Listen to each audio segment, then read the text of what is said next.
Boxcar's back, baby. Josiah, we're talking about Boxcar Racer because I don't know why we are. Why are we? Well, because I think there's some rumors circulating that Boxcar's back, baby. Is that true? Are the rumors true, Josiah? I don't know. I mean, like, here's the thing.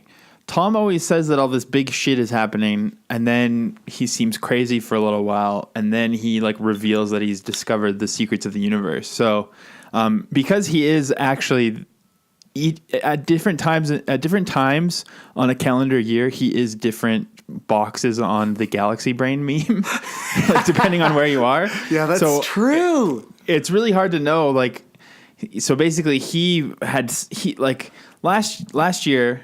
I already have it open. He did an interview with Billboard because the album turned 15 years old last year. Happy belated. 2017. Happy belated. And a really, I mean, obviously we all know I have a huge crush on Tom, but a really cute thing is that in this interview, he's like, yeah, I can't believe the album is 10. And they're like, no, it's 15. And he's like, wait, what? He didn't even realize. He has no idea. But yeah, he sort of hinted that he wanted to do a Boxcar Racer album, and then like, I don't know, TMZ asked Travis Barker while he was like outside of whatever nightclub he's holding Bill Billingsley captive in, and he was like, yeah, I'd be down to do that. And then everyone was like, oh my god, they're doing it. And then Tom like appeared in some Travis Barker documentary that he's doing, and then Tom said that they were talking about making music together. So it all became a very big like possibility. And then when Tom was like first saying that he was thinking of doing this was before he announced his like space program, so he just needed something to be excited about, I guess.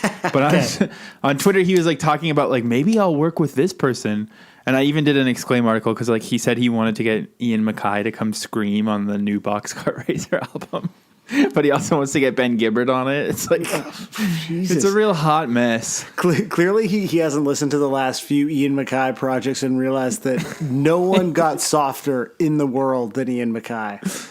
Well, he also said, do you put Enya on there? And then laughed. Like, that was his joke. But yeah, absolutely. Also, I think it sort of makes it seem like he hasn't really listened to any new music since the Boxcar Racer album came out. Because also, Ben Gibbard is not really a name that you hear thrown around a lot these days. Well, very few people realize it, but Ben Gibbard actually produces this podcast. So, Josiah and I lead very busy lives. We record it, but then all of the intricate editing that goes into making every episode a crisp, smooth, friction-free listening experience for you is actually done by Ben Gibbard, who's sort of... Ever since he broke up with Zooey, he's been really lonely and bored, so he's been looking for something to do. So we're like, yo, Ben, I know you're lonely and bored.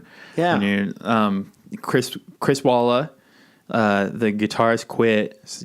And that guy's name I always thought was so close to Dishwalla. No one really milked that enough.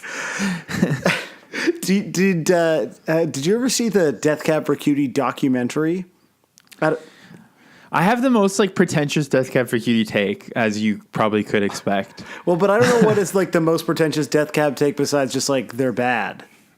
Well, when is I was it like more a teen, nuanced than that? Yeah, when I was a teen, it's more of a classic pretentious music take. Because when I was a teen, I was obsessed with Pedro the Lion, as we've established, especially on the Sclusies. Mm-hmm. So I used to always, and I lived in Abbotsford and in Langley, so I used to always cross the border because they would always play shows in Bellingham.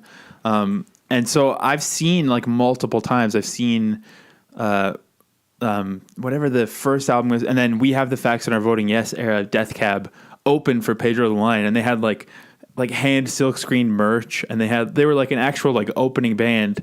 And I was a teen, and I was like, oh yeah, they're pretty good as an opening band, and I kind of like liked their CDs then, but then like by the time they were on the OC, I was already over it, and I thought that they were like too lame and slick. So my official Death Cab take is I liked their early stuff. You're right. That was a nuanced and incredibly snobbish take on Death Cab.